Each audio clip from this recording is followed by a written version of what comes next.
Salam Pramuka. Kembali lagi dengan Kak Amri di dalam materi latihan Daring Pramuka. Sebelum kita berlanjut ke materi-materi Pramuka Penggalang, kita mestinya harus tahu dulu apa itu penggalang. Oleh karena itu, Kakak akan menjelaskan apa sih itu penggalang.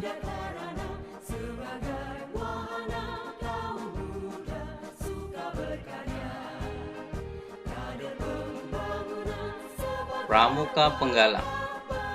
Kita sudah tahu kalau penggalang itu adalah salah satu golongan dalam kepramukaan yang keberadaannya ada di sekolah SD di tingkat kelas 4 sampai kelas 5 dan dilanjut ke sekolah SMP.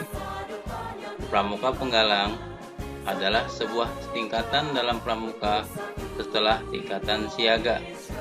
Kemudian anggota penggalang adalah berusia 11 sampai 15 tahun. Pramuka penggalang identik dengan warna merah. Seperti contoh yang di bawah ini adalah dipasang di baret penggalang putra. Dan yang berbentuk lingkaran itu dipasang di tengah-tengah topi pramuka penggalang putri. Kita kemarin sudah membahas salah satu metode pendidikan kepramukaan adalah kode kehormatan. Kode kehormatan untuk anggota penggalang terdiri atas janji atau satya penggalang, yaitu Trisatya. Janji pramuka penggalang itu berbeda dengan janji atau satya pramuka siaga dan pramuka penegak atau pandega. Adapun bunyi janji atau satya pramuka penggalang ada 3, yaitu sebagai berikut. Trisatya. 1. Menjalankan kewajibanku terhadap Tuhan, Negara Kesatuan Republik Indonesia, dan mengamalkan Pancasila. 2. Menolong sesama hidup dan mempersiapkan diri membangun masyarakat. 3. Menepati dasa dharma.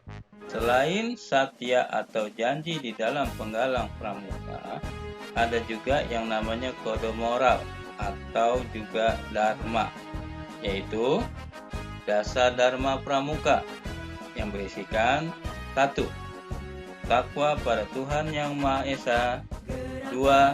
Cinta alam dan sesama manusia. 3. Patriot yang sopan dan kesatria. 4. Patuh dan suka bermusyawarah. 5. Rajin, terampil dan gembira. 6. Rela menolong dan tabah. 7. Hemat, cermat dan bersahaja. 8. Disiplin, berani dan setia. 9. Bertanggung jawab dan dapat dipercaya. 10. Suci dalam pikiran, perkataan dan perbuatan. Kemudian kita berlanjut tentang satuan yang ada dalam penggalang. Jadi kita tahu satuan adalah setiap anggota pramuka penggalang dikelompokkan dalam satuan-satuan kecil yang disebut dengan regu. 2. Setiap regu terdiri dari 8 orang yang dipimpin oleh pemimpin regu atau juga disebut dengan pinru yang bertanggung jawab atas regunya tersebut. 3. Regu dalam penggalang mempunyai nama-nama untuk mengidentifikasi regu tersebut. Untuk regu putra, biasanya diambil dari nama-nama hewan, misalnya regu harimau, regu elang, regu buaya, dan sebagainya. Dan untuk regu putri, biasanya diambil dari nama-nama tumbuhan atau bunga. Contohnya, regu bunga matahari, regu melati, dan sebagainya. Setiap 4 regu dihimpun dalam satu pasukan yang dipimpin oleh seorang pemimpin regu utama atau disebut pratama. Pratama adalah pemimpin dari seluruh regu. Jadi yang dimaksud dengan pasukan adalah himpunan dari beberapa regu dan dipimpin oleh seorang pratama. Syarat kecakapan. Di penggalang ada syarat kecakapan umum dan syarat kecakapan khusus. Adapun syarat kecakapan umum itu ada 3 jenjang. Pertama, tingkat penggalang ramu, 2, tingkat penggalang rakit, dan 3, tingkat penggalang terap. Dan untuk syarat kecakapan khusus terdiri dari 3 tingkatan juga dengan bentuk yang berbeda, tingkatan dan bentuknya. Antara lain, 1. Purwa dengan bentuk lingkaran dengan adanya bingkai berwarna merah. 2. Madya dengan bentuk segi 4 dengan bingkai berwarna merah. Dan yang ketiga, Utama dengan bentuk segi 5 dengan bingkai berwarna merah. Setelah syarat-syarat kecakapan umum atau khusus terpenuhi, maka akan diberikan kepada anggota penggalang yang berupa tanda. Selanjutnya kita akan membahas tentang tanda kecakapan. Tanda kecakapan umum dan khusus merupakan dari sistem tanda kecakapan dalam gerakan pramuka di samping tanda kecakapan khusus atau TKK. Tanda kecakapan umum diberikan setelah anggota pramuka menyelesaikan syarat-syarat kecakapan umum atau SKU dalam tingkatannya masing-masing. Tentunya dalam kecakapan umum terdiri dari 3 tingkatan sesuai dengan SKU atau syarat kecakapan umum pada tingkatannya, yaitu 1. Tingkat penggalang ramu. 2. TKU tingkat penggalang rakit. 3.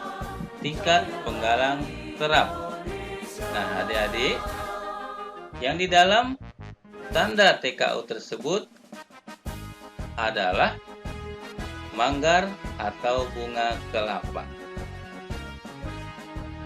Adik-adik sekalian, di dalam kepramukaan juga ada kegiatan di alam terbuka.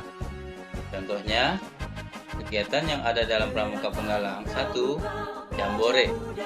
Jambore adalah pertemuan penggalang dalam bentuk perkemahan besar.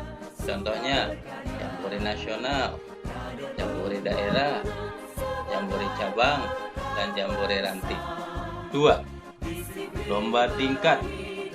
Lomba tingkat ini adalah pertemuan-pertemuan regu penggalang pramuka dalam bentuk perlombaan. Contohnya, RT1 di gudeg masing-masing. RT2 dilaksanakan pada tingkat ranting atau kecamatan. RT3 dilaksanakan di cabang atau provinsi. Dan RT4 dilaksanakan di tingkat nasional.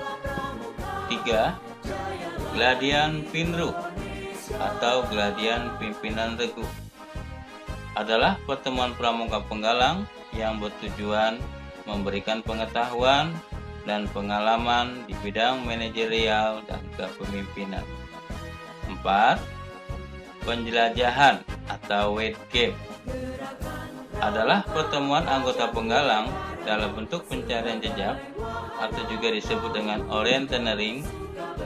Biasanya dalam kegiatan ini pencari jejak memakai teknik pramuka, misalnya tali temali, memakai peta-pita, dan memakai kompas.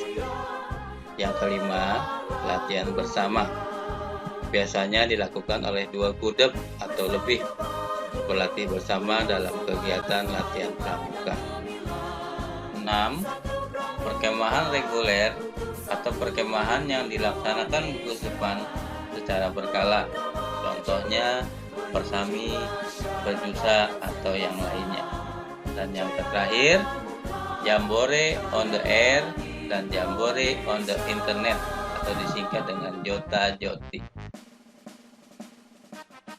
Nah, adik-adik sekalian, sebelum kita berpisah, kakak akan memberikan sebuah kuis.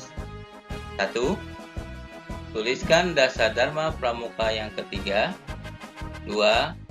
Gambar apakah yang ada di dalam tanda kecakapan umum. Dan yang ketiga, sebutkan 3 kegiatan pramuka penggalang. Baiklah adik-adik sekalian, kita akan berjumpa kembali pada materi yang berikutnya. Terima kasih. Wassalamualaikum warahmatullahi wabarakatuh. Salam pramuka.